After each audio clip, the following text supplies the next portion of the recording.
Muito boa noite, igreja. Boa noite. Sejam bem-vindos em nome de Jesus. Que alegria ver alguns rostos aqui, né, que a gente já não vê há algum tempo. André e a Tati. Que alegria estar aqui esta noite, com muito temor e tremor, em detrimento do calor, né? Tá complicado, até para ir no banheiro lá fora tá... O Celso falou que não tem como ficar pior, acho que tem, hein? A previsão para amanhã é pior ainda. Glorificado seja o nome do Senhor pelo ar-condicionado, né? Já acompanhar o tempo. Bom, meus irmãos, é uma alegria estar aqui essa noite, ter a oportunidade, e é sempre motivo de grande nervosismo, né? A gente vem aqui entregar a palavra e entende a responsabilidade que é compartilhar a palavra de Deus com a igreja do Senhor.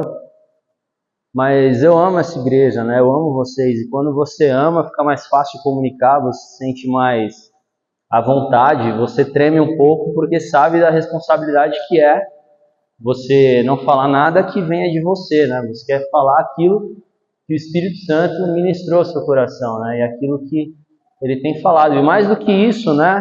A gente sempre busca uma palavra que seja pontual, que seja necessária para a igreja, especialmente nesses dias que a gente vive, né? Nesses últimos dias, né? Então, hoje, pegando o gancho desse calor, né? Eu oro que a palavra seja um refrigério para a sua vida, que ela refrigere o seu coração, que ela encoraje, que ela anime você. E eu vou falar essa noite sobre a parábola das 10 virgens. É uma história que você já conhece bem, uma parábola que você conhece bem. Eu conversava brevemente com o pastor Celso ali atrás, ela é literal e metafórica ao mesmo tempo. Ela é simples, mas é cheia de detalhes e é muito gostoso. Foi muito legal, né, estudar ela, ter um olhar mais aprofundado e ouvir o que o Espírito Santo tinha a ministrar no meu coração. E eu oro que tudo isso venha à memória agora, né, que eu consiga compartilhar, olhar nos seus olhos e conversar com você. Eu sempre brinco, né, que eu não tenho a presunção, né, a pretensão de te ensinar, né. Estou aqui há praticamente tanto tempo quanto você, recebendo do melhor de Deus, né. Então tenho a minha ideia é compartilhar com você, trocar ideia, aprendermos juntos. Eu fui ministrado pelo Senhor e eu oro que o Senhor ministre a você através da minha vida, que eu seja apenas um vaso de barro aí, né. Então, eu quero ler esse texto com você, está lá em Mateus 25, Mateus capítulo 25, vamos ler dos versículos de 1 a 13. Mateus 25, de 1 a 13. O reino do céu será, pois, semelhante a 10 virgens que pegaram as suas candeias e saíram para encontrar-se com o noivo. 5 delas eram insensatas e 5 eram prudentes. As insensatas pegaram suas candeias, mas não levaram óleo. As prudentes, porém, levaram óleo em vasilhas, junto com as suas candeias. O noivo demorou a chegar e todas ficaram com sono e adormeceram. À meia-noite ouviu-se um grito: o noivo se aproxima, saiam para encontrá-lo. Então todas as virgens acordaram e prepararam as suas candeias. As insensatas disseram às prudentes: dê-nos um pouco do seu óleo, pois as nossas candeias estão se apagando. Elas responderam: não, pois pode ser que não haja o suficiente para nós e para vocês. Vão comprar o óleo de vocês. E saindo elas para comprar o óleo, chegou o noivo. As virgens que estavam preparadas entraram com ele para o banquete nupcial, e a porta foi fechada. Mais tarde vieram também as outras e disseram: Senhor, Senhor, abre a porta para nós. Mas ele respondeu: a verdade é que não as conheço. Portanto, vigiem, porque vocês não sabem nem o dia e nem a hora. Vamos orar? Senhor Jesus, eu te louvo, Pai, pela Tua palavra. Eu oro que ela seja um refrigério para os nossos corações essa noite. Que o Senhor abra o entendimento dos corações aqui nesse lugar, assim como o Senhor tem aberto o meu. Traz à memória, Pai, tudo aquilo que foi antes ministrado pelo Senhor ao meu coração. É com temor e tremor que eu chego diante de Ti, Senhor, que eu seja apenas um instrumento aqui, que usa a minha boca para falar com a Tua igreja, para ministrar, encorajar cada coração, Senhor, para lavar cada coração com a Tua palavra. Eu oro em nome de Jesus. Amém. Amém.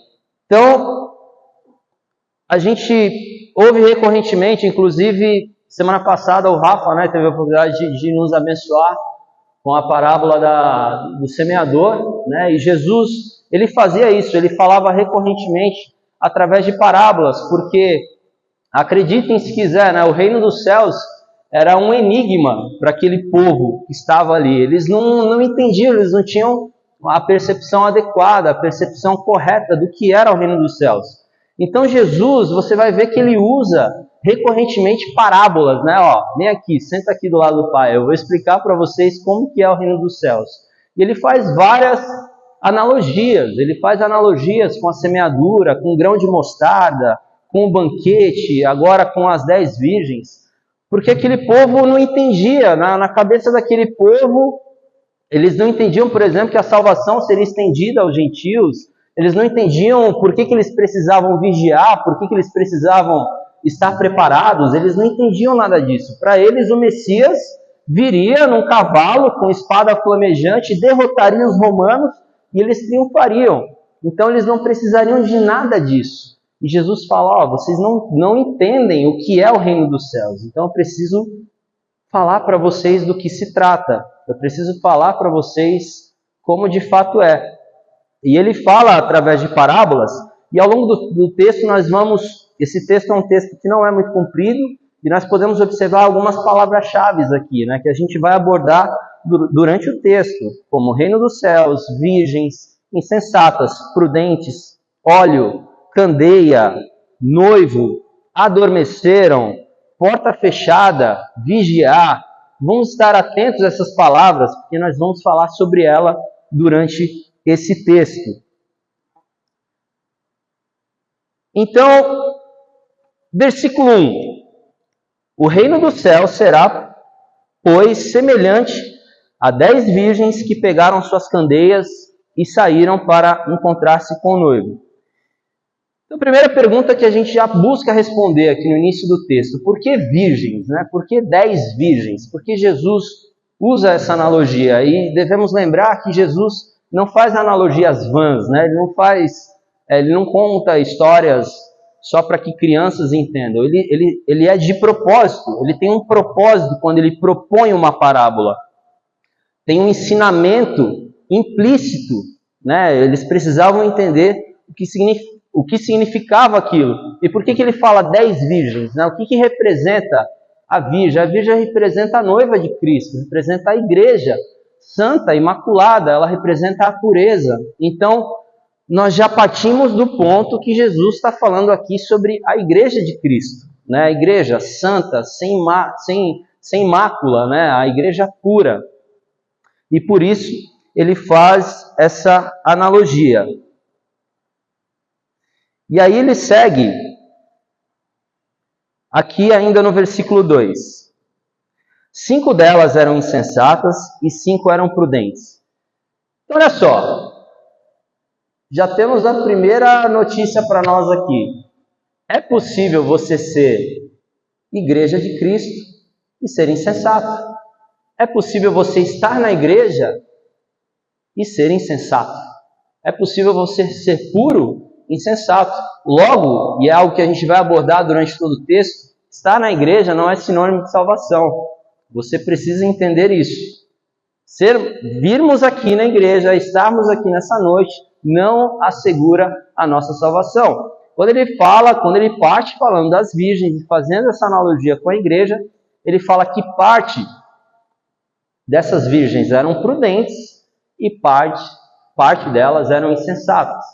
Vejamos, quantas denominações, quantos segmentos nós temos dentro do Evangelho, vários, né? Vários e vários segmentos, e nós não somos capazes de determinar qual que é o correto, qual que é o errado, qual que é o mais fervoroso ou qual que é o menos. Existem vários. Talvez, eu creio até que por isso ele usa 10 e não 2, né? Porque são vários segmentos.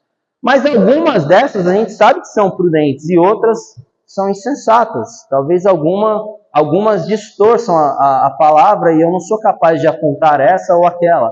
Mas o fato é que nem toda a igreja, e essa é uma verdade que você precisa saber, nem toda a igreja, simplesmente por alto se proclamar igreja de Cristo, será salva.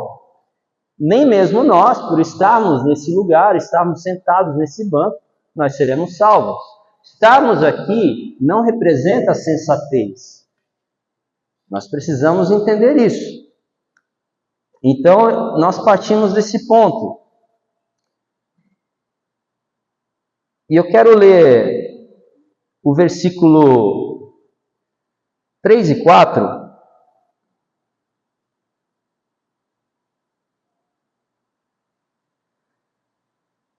Diz assim: as insensatas pegaram suas candeias, mas não levaram óleo. As prudentes, porém, levaram óleo em vasilhas, junto com as suas candeias. Então, vamos falar da representatividade agora. Você tem a foto aí, Raquel? Não sei se está separada a foto de uma candeia. Eu tinha mandado para aqui, mas eu não sei se ela deixou separada.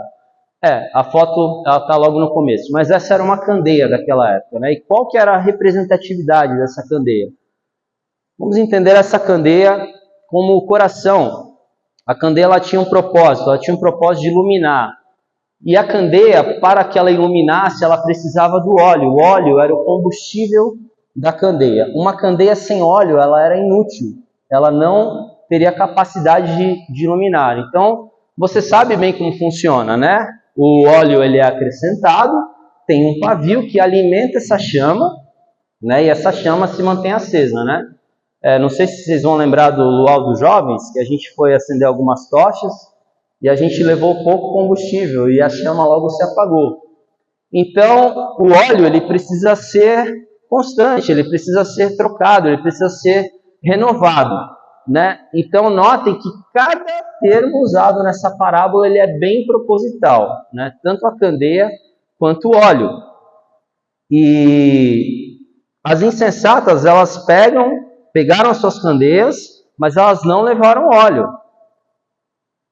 Reparem que eu acabei de dizer, a candeia sem o óleo, ela se torna inútil, né? Ela não vai ter serventia. E para que servia a candeia? Nesse texto, agora vamos falar literalmente, né? Você fala, ok, a candeia ela serve para iluminar, ela tem o seu propósito lá, eles usavam para iluminar os caminhos. Obviamente você sabe que a gente está falando de um período que não existia energia elétrica, que as estradas eram escuras, e nesse texto as virgens elas levam a candeia para se encontrar com o noivo.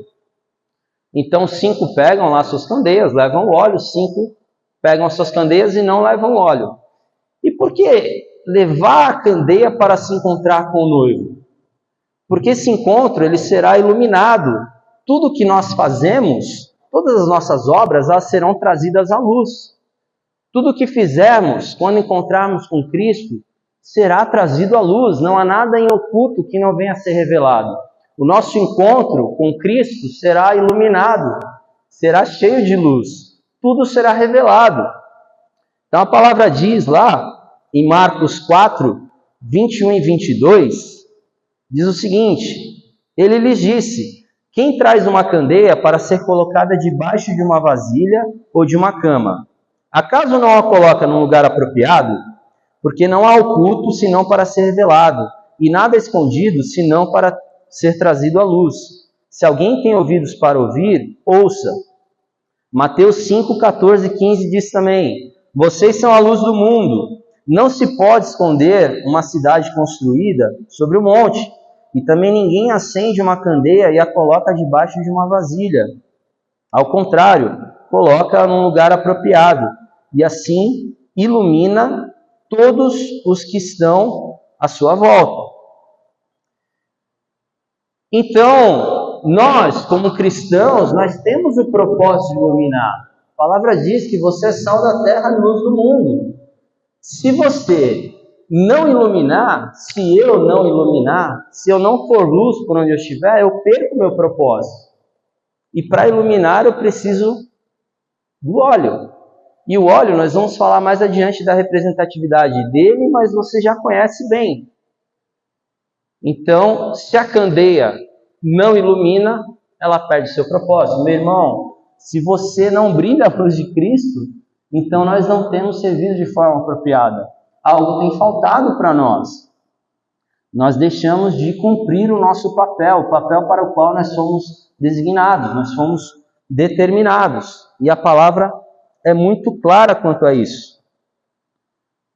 E eu sei que está bem no início ainda do estudo, mas eu queria abordar também um ponto sensível, antes de seguirmos adiante, né? Um tema sensível.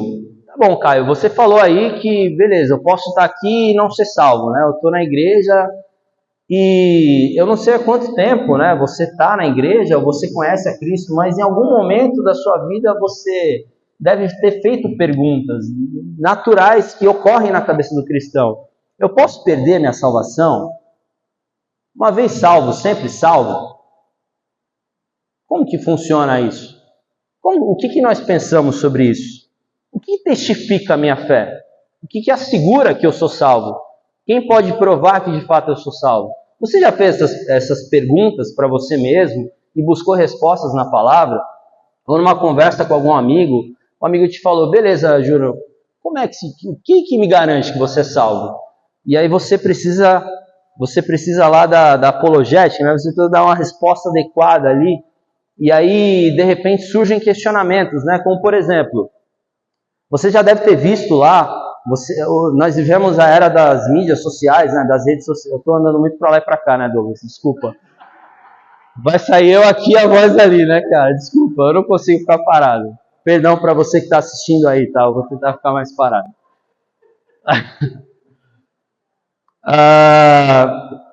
Nós vivemos na era das mídias sociais, né, das redes sociais, e você já deve ter visto aquele artista X, né, ou aquela artista Y lá, que caminhou com Jesus a vida inteira, né, ou parecia que caminhou com Cristo, e de repente ela começa a mudar, né, parece que ela simplesmente foi para outro lado, e ela começa a zombar dos cristãos e falar, não, na verdade aquilo lá eu fazia para, sei lá, porque meu pai me obrigava e tal.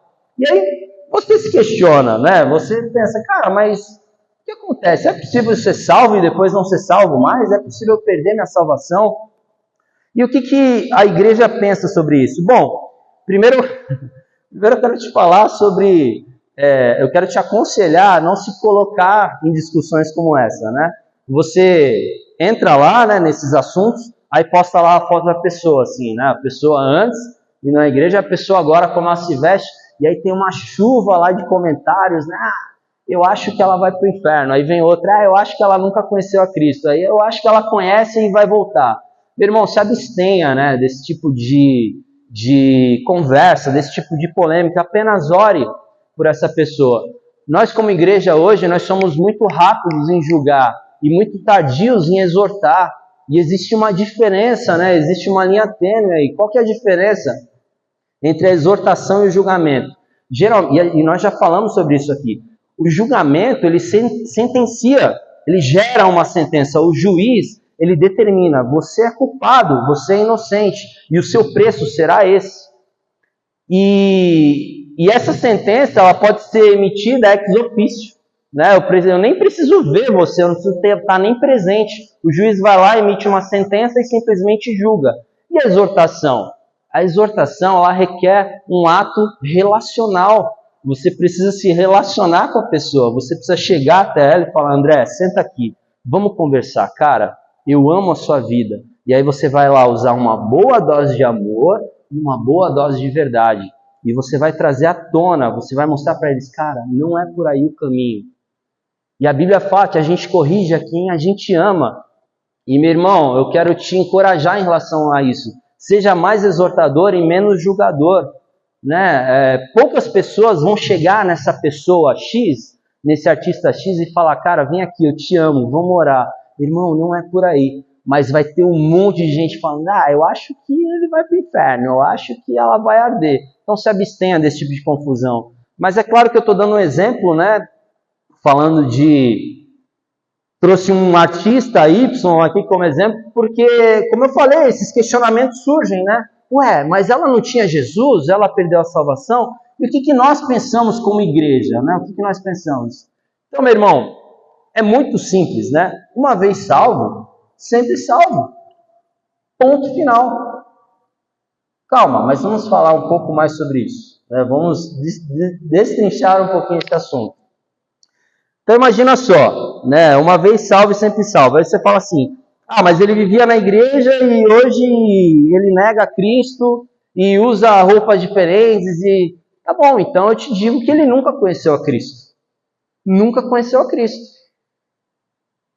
Porque, meu irmão, quando você conhece Jesus, algo muda na tua vida. O Espírito Santo passa a habitar em você. E aí você me retruca assim, você fala, tá, beleza, e as pessoas que cometem grandes pecados se desviam, né, do caminho de forma tenebrosa, mas e esses? A palavra-chave, meu irmão, é frutos de arrependimento. E você não é capaz de gerar eles sem a presença do Espírito Santo. Só o Espírito Santo é capaz de gerar frutos de arrependimento em você. Se você não tiver o Espírito Santo, Caio, eu não sou capaz de me arrepender. O Espírito Santo que habita em mim, que vai me mostrar onde eu errei, no que eu preciso voltar e recomeçar de novo. Então, o que diferencia um salvo de um não salvo? O Espírito Santo. Os frutos de arrependimento, os frutos que essa vida gera para a glória de Cristo. É isso que diferencia um salvo de um não salvo. Então, se você é salvo, se você é selado pelo Espírito Santo, você será sempre salvo. Ainda que você se desvie do caminho, o Espírito Santo que habita em você te mostrará que você está errado e trará você ao arrependimento. Mas não seja tentado a viver longe de Cristo. Não seja tentado a viver longe do Espírito Santo, porque cada minuto que você perde é um preço muito alto que você paga. O primeiro arrependimento que eu tive quando conheci a Cristo foi de não ter conhecido Ele antes. E provavelmente você sentiu isso também. Então paga-se um preço muito caro, porque de repente alguém pode ser tentado a pensar, beleza, então você está falando que o arrependimento é o que me diferencia? Então eu vou curtir minha vida e lá na frente eu me arrependo. Não seja tentado a viver longe de Cristo. Você vai pagar um preço muito caro. Nós podemos mencionar alguns exemplos na Bíblia, né? Como Davi, que cometeu adultério, que assassinou. Mas a gente já falou sobre isso, né? Quando Natanael o exorta, ele fala, Senhor, tire tudo de mim, mas não afasta de mim a tua presença. Ele reconheceu, ele enxergou o erro dele e ele não queria mais viver longe de Deus. Se você é salvo, o Espírito que clama dentro de você te trará o arrependimento, como Pedro, que negou a Cristo. Pedro negou a Cristo e depois ele é restaurado. Então, ser salvo, vamos entender bem isso, muito bem isso. Ser salvo não te livrará de cometer grandes erros, embora você os evite. Então, eu quero encorajar você, meu irmão, que se um dia você cometer um grande erro, se arrepende e se volte para o Senhor. Mas não pense, meu Deus, será que eu sou salvo? Seja encorajado a entender que esse fruto de arrependimento que está sendo gerado no teu coração deve ser regado, deve ser cultivado, para que você volte para os caminhos do Senhor. Eu não sei se você está nessa situação, eu não sei como é o seu coração hoje, mas se for ele, volte para o Senhor. Né? Volte, se renda ao Espírito Santo. Você é salvo sim. Agora a gente acaba essa discussão por aqui. Uma vez salvo, sempre salvo. Se eu um dia ia lá na igreja, fiquei indo 10 anos, e de repente eu estou num caminho completamente diferente, zombando o cristianismo e até da pessoa de Jesus, então eu te afirmo, eu nunca conhecia Cristo. Porque aquele que conhece tem algo diferente. Aquele que conhece nunca mais deixará de sentir essa essência. de sentir essa presença. Então eu te afirmo, meu irmão, o que garante a minha salvação? A palavra de Deus, ela garante a sua salvação. Ela diz que o preço já foi pago, o sangue já foi derramado, o preço está pago, você é salvo. E o que testifica a minha salvação? O Espírito Santo. O Espírito Santo testifica que você é salvo. Através do quê? Através da fé. A fé, ela me dá paz e convicção sobre a minha salvação. Então, se você crê na palavra, se você tem o Espírito Santo, e se você alimenta a sua fé, você tem certeza que você é salvo. E nada pode tirar isso de você. Então está aí a defesa da tua fé. Então quando alguém te questionar sobre a tua salvação, você fala, a palavra de Deus me garante. E o Espírito Santo testifica. O Espírito Santo que habita em mim. E a fé que eu tenho me dá paz para afirmar para você que eu sou salvo. Sou salvo pela graça e pelo sangue de Cristo. Amém?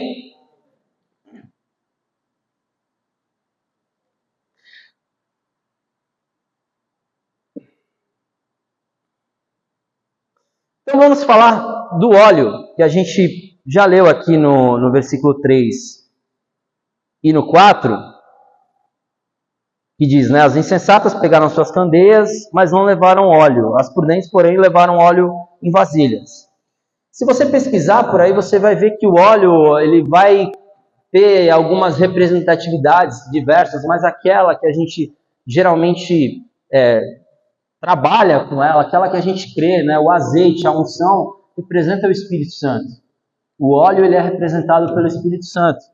Então, um coração sem o Espírito Santo é um coração vazio, é como uma candeia sem óleo.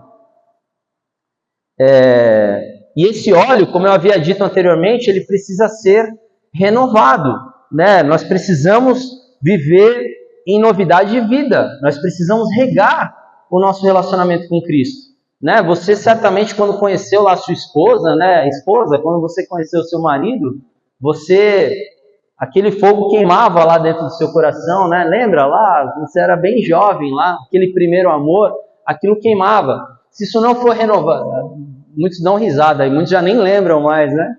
Muitos tá até distante, misericórdia. Mas se você não rega o seu relacionamento, ele vai esvaziando, ele vai esmorecendo. Esse óleo ele vai se acabando, né? E com o Espírito Santo, caminhar com Jesus não é diferente. Você lembra lá da igreja de Éfeso, né, que abandonou o primeiro amor? O primeiro amor, ele é o amor puro, verdadeiro, aquele amor flamejante ao qual Jesus ama tê-lo conosco, né? Então, nós precisamos renovar esse relacionamento com o Espírito Santo. Aquilo que aquele batismo, aquele transbordar do Espírito Santo que você sentiu um dia, ele não pode estar tão distante de você. Ele precisa ser renovado, ele precisa ser trazido à tona. Como eu falei, a analogia com a candeia, ela é proposital, porque o óleo, ele mantém o pavio aceso, mas ele vai sendo consumido. E ele precisa ser renovado. Então, a vida do cristão, ela não é diferente. Vamos seguir então para os versículos 5 a 7. Versículos 5 a 7 de Mateus 25. O noivo demorou a chegar, e todas ficaram com sono e adormeceram. À meia-noite, ouviu-se um grito. O noivo se aproxima, saiam para encontrá-lo. Então todas as virgens acordaram e prepararam as suas candeias. Então a primeira coisa aqui no versículo 5 é dito que o noivo, ele demorou a chegar. Essa demora, meu irmão, ela refere-se à expectativa humana, porque o tempo de Deus ele é perfeito. Eu fazia esse estudo e eu não sei se tem alguém da minha escola de ministério aqui, deixa eu ver. O Douglas. 2009, faz muito tempo, né, Douglas? Lembra de uma polêmica? 1000 anos é como um dia é como 1000 anos.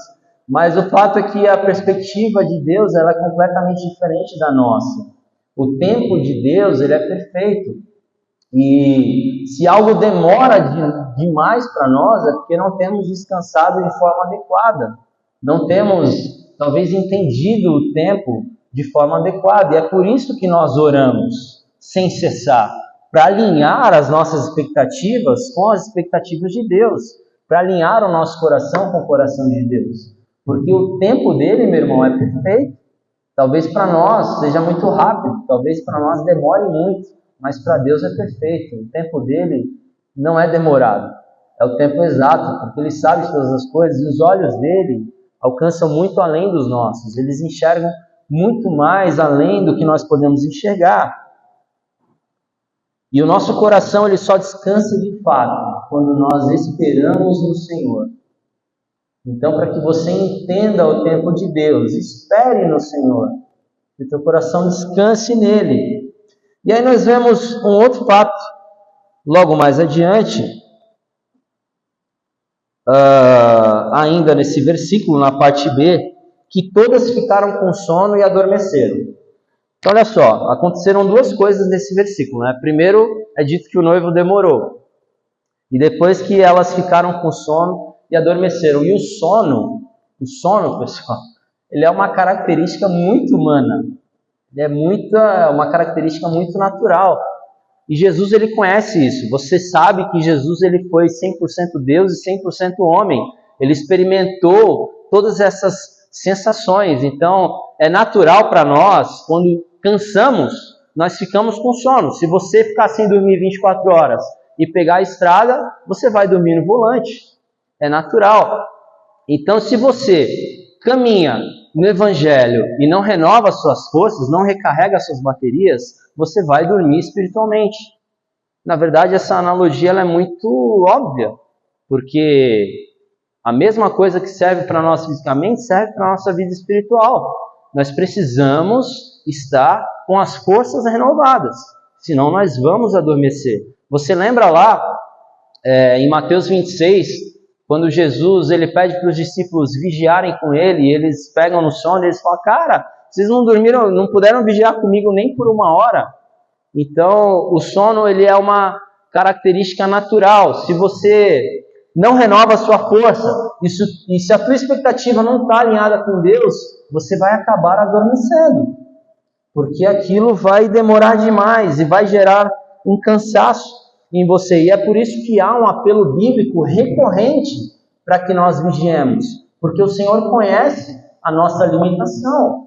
Ele conhece as nossas limitações humanas. Ele sabe como somos suscetíveis ao sono. Como somos suscetíveis ao cansaço.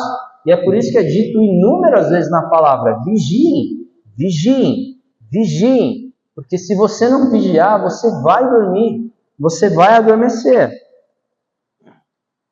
E uma das coisas que te leva a um adormecimento espiritual é o cansaço espiritual. Então, se nós não descansamos no Senhor, nós cansamos. E se nós cansamos, nós adormecemos. E aí no versículo 6 é dito, à meia-noite ouviu-se um grito. O noivo se aproxima. Saiam para encontrá-lo. Então o cenário é esse. As virgens estão dormindo e ouve-se um grito lá à meia-noite. E como eu falei, cada detalhe da parábola é proposital. Por que à meia-noite ouve-se um grito? Porque talvez é um tempo que ninguém espera. Talvez de dia elas estariam acordadas ali.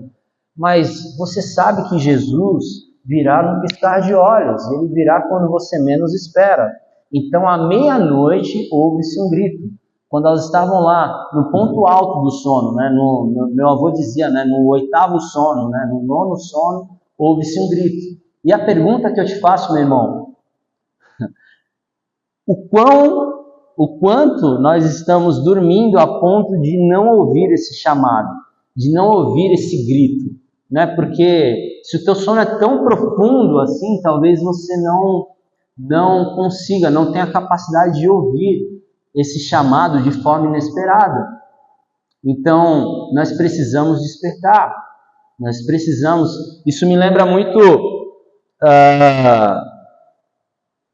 de uma situação uma vez no quartel, porque vocês sabem, eu sou bombeiro e nós trabalhamos 24 horas, e aí uma vez tinha um soldado, ele estava dormindo no alojamento lá embaixo, e aí deu uma ocorrência, e ele não saiu para a ocorrência, né? E nós fomos lá e esmurramos a porta, né? Quase derrubamos, e eu já comecei a pensar o pior, porque geralmente o bombeiro ele sai em 1 minuto e meio, vai à noite, de madrugada, no máximo 2 minutos, você já tem que estar dentro da viatura e estar a caminho da ocorrência. E aí a gente esmurrava a porta e eu falei, cara, esse cara tá em parada cardiorrespiratória aí dentro, mano. E a gente já estava quase arrombando e aí alguém conseguiu entrar lá pelo vitrô do banheiro e abriu a porta por dentro. E aí ele saiu assim. O que está acontecendo, mano? Eu falei, cara, eu não acredito, mano. Mas assim, foi um negócio, cara, parecia um terremoto, cara. Só faltou a gente estourar fogos no quarto dele e o cara não acordava. Então, existem sonos mais profundos, existem sonos mais pesados que outros, né? O quão pesado está o sono espiritual de muitos de nós? Será que nós estamos dormindo tão profundamente assim que não seremos capazes de ouvir ao chamado do noivo? Porque o grito, ele já foi dado. A palavra de Deus já foi exclamada. Jesus está às portas. Você é capaz de ouvir esse grito? Você tem ouvidos? Porque muitos ouvem, mas não escutam. Se é que você me entende. E há uma diferença entre ouvir e escutar a voz do Senhor. Você tem ouvido, porque a palavra era muito clara, mas você tem escutado? Você tem ouvido de fato que Ele está às portas e que as suas candeias elas precisam estar preparadas?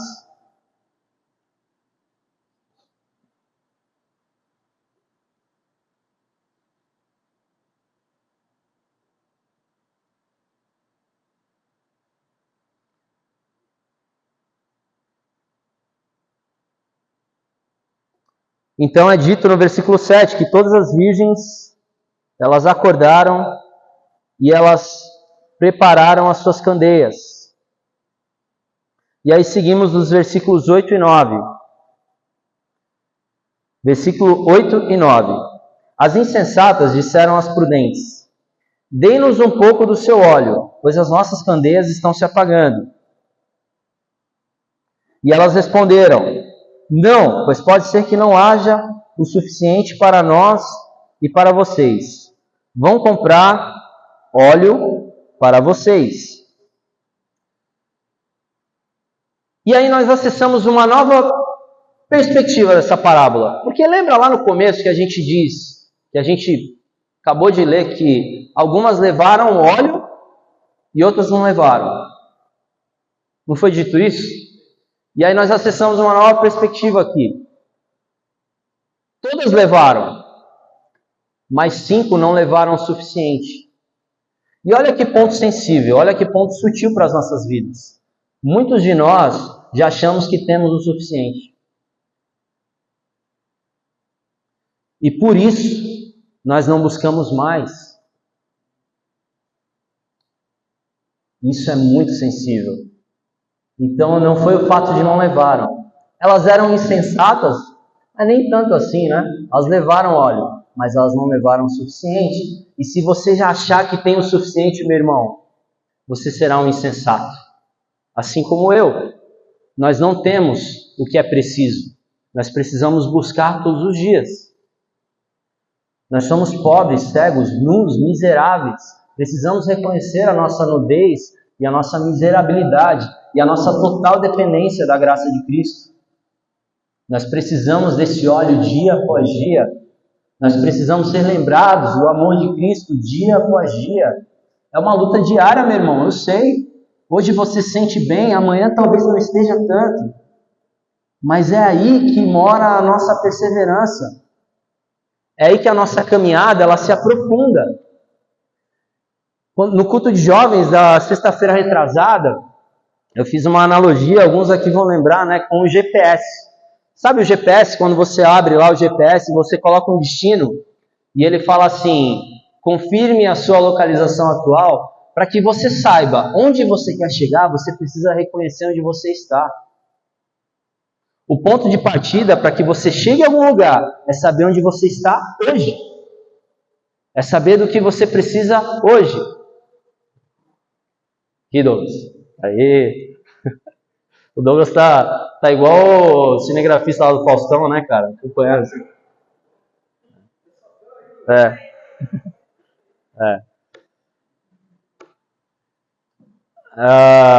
Nós precisamos reconhecer a nossa localização atual.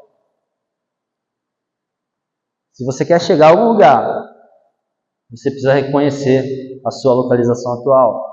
Você precisa se colocar diante do Senhor e falar: Senhor, eis-me aqui, eu preciso de Ti, renova o óleo dentro de mim, renova o Teu Espírito Santo, acende a chama de novo, eu quero queimar de amor por Ti, eu quero ter o que é preciso, e eu sei o que é preciso, só o Senhor pode me dar, eu não sou capaz de produzir. É uma insensatez pensar que você tem o que é preciso. Era insensatez pensar nisso. Então, esse é um engano muito sutil.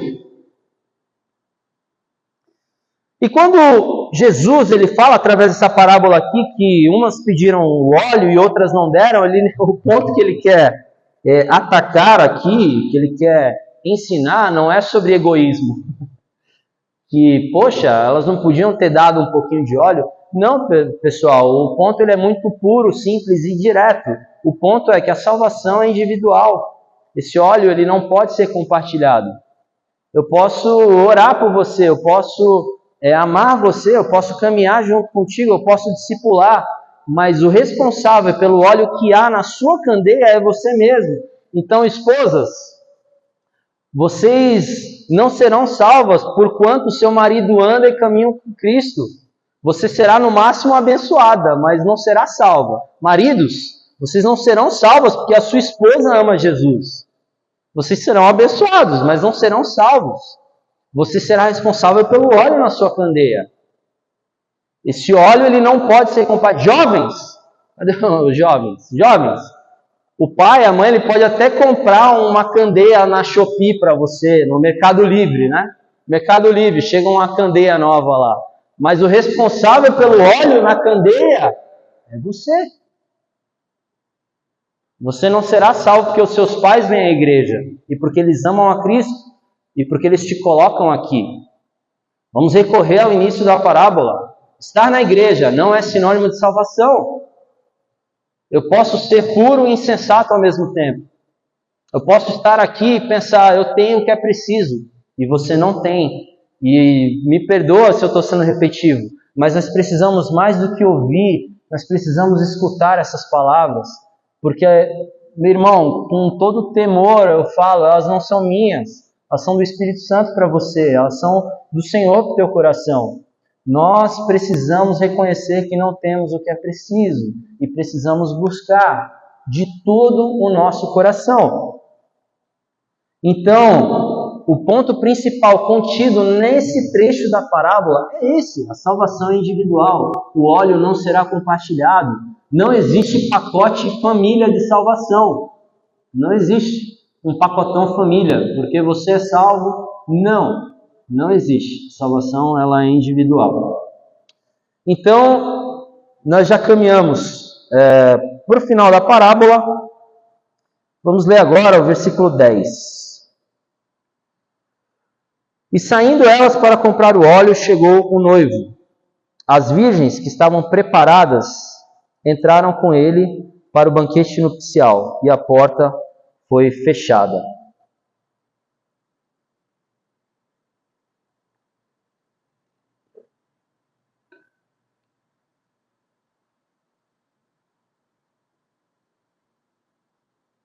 Então nós vemos aqui 3 acontecimentos em um só versículo. Versículo 10.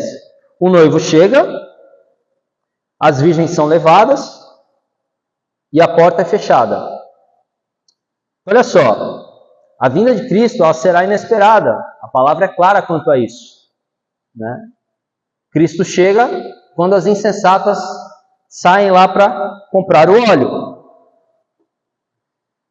E aí, eu estava pensando em uma outra alusão, e eu até pensei, cara, eu vou falar, não vou falar sobre isso, mas eu vou contar, né? Eu tive uma ocorrência recentemente, uma ocorrência de bombeiro, e a ocorrência, ela foi tentativa de suicídio por precipitação.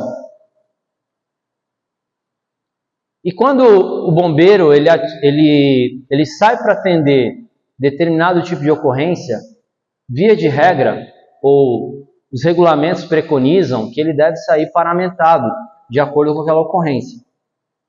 Mas as ocorrências, elas são acompanhadas lá de um breve histórico, né? Elas chegam para nós no quartel, o telegrafista anota, soa o alarme e ele emite lá um breve histórico da ocorrência.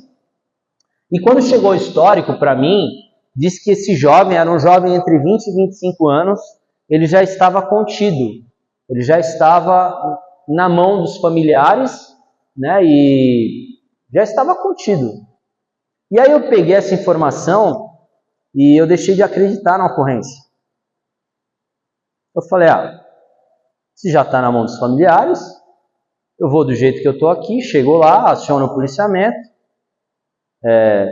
vou colher os dados, vou acionar uma viatura de socorro para o transporte dele, um SAMU, um resgate, e é uma ocorrência simples. E aí eu chego na ocorrência, eu estava com alguns estagiários, né, da Operação Verão, vocês sabem, eu sou comandante de equipe, eu comando a minha equipe, então eu tenho grande responsabilidade sobre as ações deles.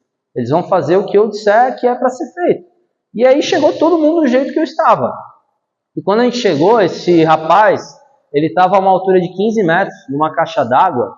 Era uma caixa d'água que tinha ali na Caneleira, perto do Jabaquara, lá em Santos.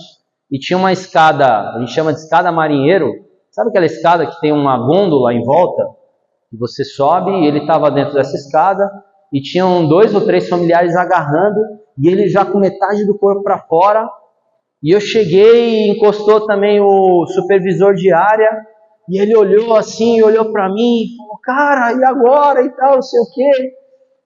E aí eu falei, e eu tenho um curso de salvamento em altura, um curso que eu sou especializado. E aí eu falei, cara, eu vou me equipar. E aí eu fui na viatura e coloquei minha cadeirinha de salvamento, coloquei mosquetão, coloquei autosseguro, coloquei tudo.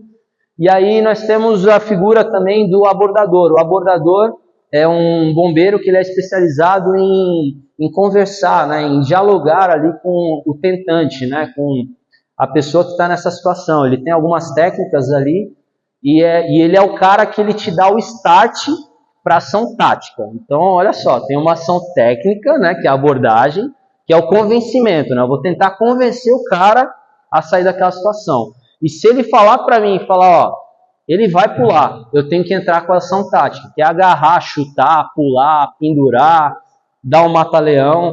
Então vocês entenderam mais ou menos como funciona. E quando eu voltei, aí o Melk, que era o abordador, ele falou, sargento, ele vai pular, vai! E aí eu subi lá, mano. Aí desceu um por baixo de mim, aí eu consegui passar o meu braço por cima dele. E eu tô até com algumas marcas aqui, porque não faz muito tempo essa ocorrência. E eu fiquei mais ou menos 1 hora ali, assim, me debatendo com ele. E eu era mais forte que ele, essa foi a sorte, né? Se fosse o Bonfim ali, por exemplo... Não, é sério mesmo, porque uma pessoa, parece brincadeira, mas não estou brincando, mas porque uma pessoa, quando ela está fazendo força para se jogar, ela está muito mais perto de chegar no objetivo dela do que você de conter. Então você precisa ser minimamente mais forte. Se você for mais fraco, eu não conseguiria segurar o Bonfim tentando se jogar. Eu não ia ter forças, porque eram 15 metros de altura. E eu consegui passar meu braço e eu falava, cara, eu estou aqui com você, eu não vou deixar você fazer isso. E Deus tem um plano para a sua vida, e ficou ali.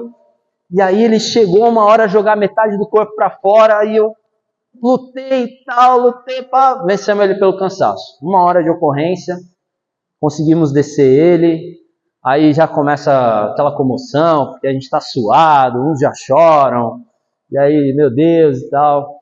Mas por que eu estou contando essa ocorrência, né? Simplesmente para impressionar vocês? Não. Mas porque eu não dei ouvidos.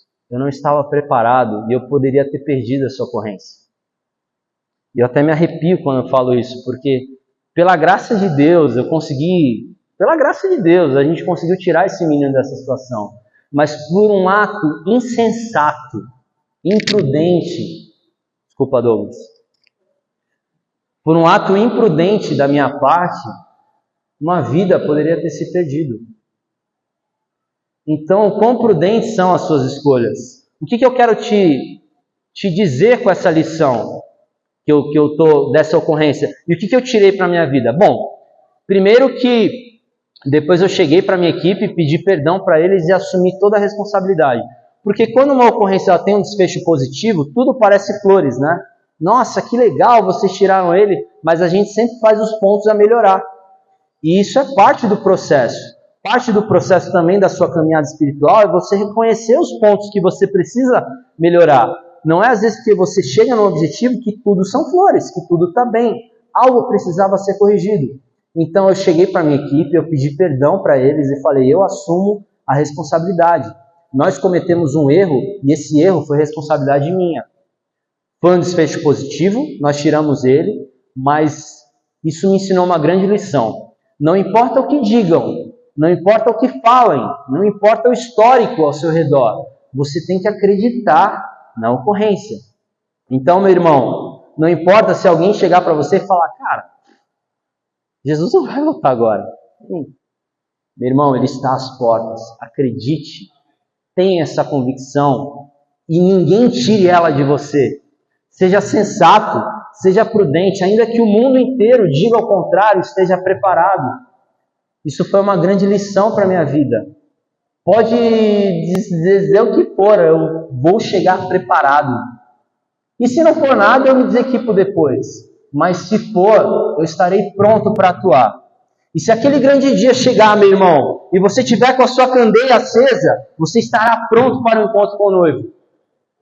Mas se você for insensato, se você não tiver com a sua candeia preparada, não haverá tempo para que você busque o óleo necessário, e você ficará de fora, e a porta será fechada. Amém?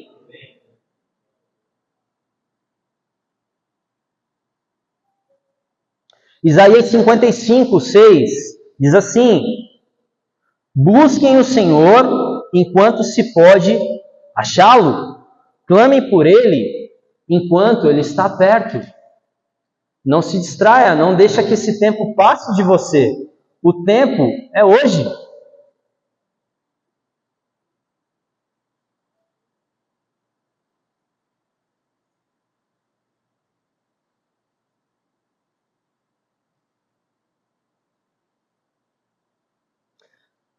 Eu já ouvi muitas pessoas dizerem assim, no meu tempo eu volto aí para a igreja. Eu não estou sentindo agora. Mas eu estou bem em casa. Estou bem, sabe? Eu oro uma vez por dia. Jesus está em primeiro lugar na minha vida. Deus é tudo para mim. Deus é tudo para mim. Aí você fala assim, mas de que forma você coloca Deus à frente de tudo na sua vida? Não sei, mas Deus é tudo para mim. Deus é tudo para mim, né? E o cara nem lembra que Deus existe, né? E eu já disse isso uma vez, pessoal. O tempo é o tempo que se chama hoje. Você não é detentor do tempo. Você é insensatez. Eu acredito que essas virgens, elas pensavam que haveria tempo para que elas encontrassem mais óleo. Eu acho que o ponto crucial para elas era o tempo.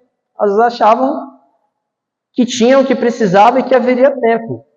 Então o tempo é hoje, meu irmão. O tempo é hoje. Você crê que Jesus pode voltar daqui a 10 minutos? Você crê nisso? Ou você não acredita tanto? Fala, seja sincero consigo mesmo. Eu creio. Eu falo para minha esposa tudo. A Nina já até sonhou com a volta de Jesus, sonha várias vezes. Jesus está às portas. A gente não só clama, a gente anseia, né? Como que eu posso ansiar pela vinda de Cristo e não crer ao mesmo tempo, ou achar que... Eu digo para você, irmão, olho no seu olho daqui e falo, para mim não passará dessa geração. Eu creio mesmo. Eu creio no meu arrebatamento, eu creio no seu arrebatamento. Pode ser que não aconteça, mas eu creio. E essa convicção o Espírito Santo me dá. Então, eu oro que você tenha a mesma convicção, porque essa convicção, ela te fará ter escolhas prudentes e não insensatas.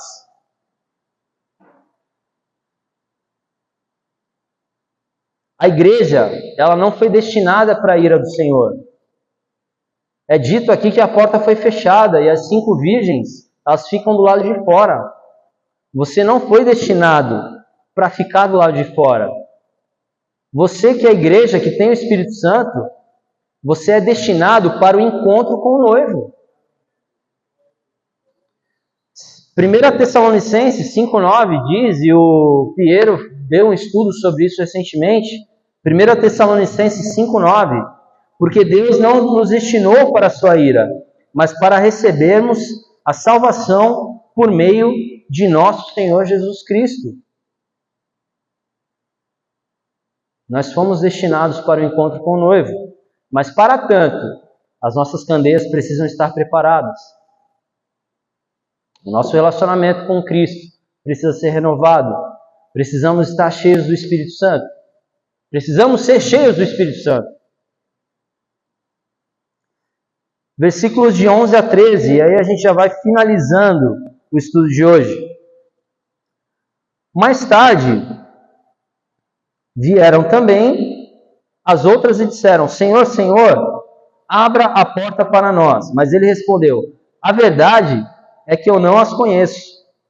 Portanto, vigiem, porque vocês não sabem nem o dia e nem a hora.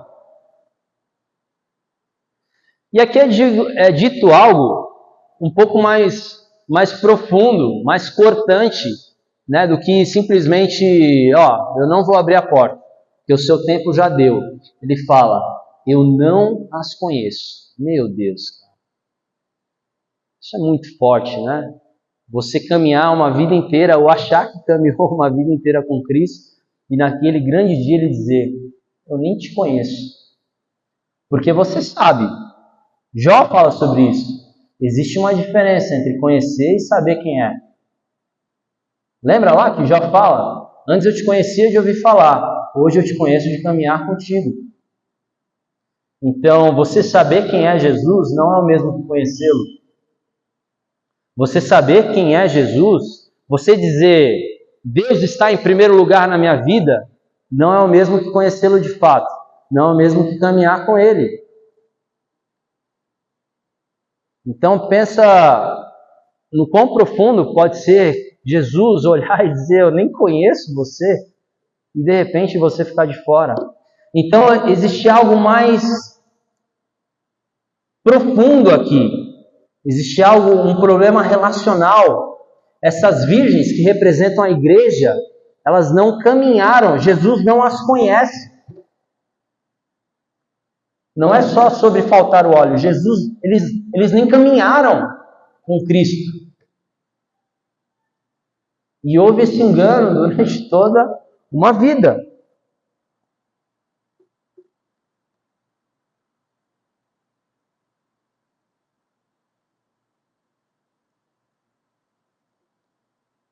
Então, caminhando para o final, essa parte final da parábola, ela responde a um dos pontos principais do início do estudo, que eu disse algumas vezes, estar na igreja não é sinônimo de salvação. É preciso ter relacionamento com Cristo. E esse relacionamento constante com o Espírito Santo é o que de fato mantém as nossas candeias acesas. Renovar o óleo, renovar o teu relacionamento com o Espírito Santo é o que manterá a chama da tua candeia acesa. E no versículo 13, por fim, ele diz, portanto, vigiem, porque vocês não sabem nem o dia, nem a hora. Então, igreja amada do Senhor, vigiem para que não adormeçam espiritualmente. E se estivermos adormecidos, se formos capazes de reconhecermos que estamos dormindo espiritualmente, que possamos despertar com o chamado do noivo. E despertar no tempo que se chama hoje. Sejam prudentes, igreja do Senhor. Renovem o seu relacionamento com o Espírito Santo. Mantenham as suas candeias acesas. Eu quero finalizar com 5 pontos práticos. Se você está anotando, então 5 pontos práticos que o texto nos apresenta sobre como estarmos de fato prontos para a chegada do noivo, né? Então, estar atento à voz do Senhor e ao chamado do noivo, seja em oração, seja através da palavra. Então, a palavra te manterá atento à voz do Senhor. A oração será capaz de alinhar o teu coração com o tempo de Deus e a tua expectativa com o coração dele. Manter as candeias acesas e com óleo transbordante. Não se contente com o que você tem. Não pense que você tem o suficiente. Você precisa de mais. Você precisa de mais de Jesus. Você precisa de mais do Espírito Santo. Faça escolhas prudentes. A prudência, ela está completamente associada à sabedoria. Seja sábio. Busque a sabedoria em Cristo. Busque a maturidade espiritual e você fará escolhas prudentes e não insensatas. Devemos alinhar o nosso coração com o coração de Deus, esperando e descansando no seu perfeito tempo. Se você não descansar, se você não renovar as suas forças, você vai adormecer. O sono ele vai se abater sobre você, porque isso é uma dificuldade, é um problema muito humano, muito nosso. Então precisamos descansar no Senhor, descansar no seu perfeito tempo. E por fim, renove as suas forças no Senhor, mantendo-se fortalecido e evitando o sono espiritual. Amém? Deus abençoe.